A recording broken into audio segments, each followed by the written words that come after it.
Bom dia, com a paz do Senhor Jesus. Salmos de número 142, do verso 1, declara-se assim: Com a minha voz clamei ao Senhor, com a minha voz ao Senhor supliquei. O Salmo 142 é a oração de Davi, quando ele estava na caverna de Adulão, fugindo de Saul, que determinou a sua morte. Davi entra na caverna, estava sozinho, e ele começa a clamar a Deus, o Senhor. E nesse clamor, ele começa a expor diante do Senhor as suas súplicas, o seu clamor, aquilo que estava vivenciando a vida dele naquele momento que ele estava passando. E ele, após a sua oração na caverna, estava com medo, temor da morte, porquanto Saul já tinha determinado a morte dele. E Saul era o rei naquele tempo, antes de Davi assumir o reinado. Então vejam, ele entra numa caverna.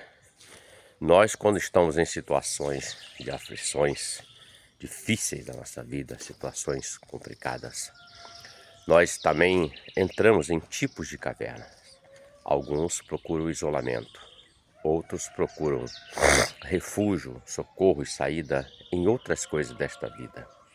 Mas tudo em vão, porque o impossível cabe a Deus, e o possível cabe a mim e cabe a você. O clamor e a súplica de Davi mudaram a história dele, porque a palavra revela que a família dele foi ter com Davi na caverna de Adulão. E outros 400 homens que estavam em situações piores do que ele, situações de dívidas, situações com a alma, situações terríveis, foram ter com ele. E esses 400 se tornou um exército de valentes de Davi.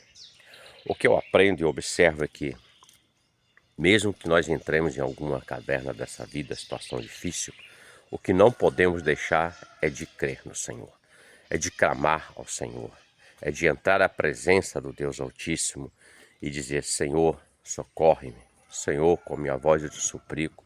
Senhor, com a minha voz eu clamo a ti, Senhor. Dá uma bênção, dá uma vitória, Senhor, diante dessa dificuldade.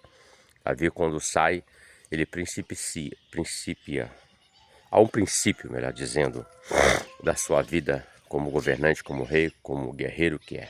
Aqueles homens se tornaram os valentes de Davi. E Davi saiu para ser mais que vencedor, porque o Senhor estava com ele. Porque o clamor de Davi, a súplica de Davi, chegou diante do trono da glória de Deus. E Deus operou na vida dele. Assim seja com você e seja comigo. Que Deus te abençoe e que você tenha um ótimo dia com a paz do Senhor Jesus. Amém.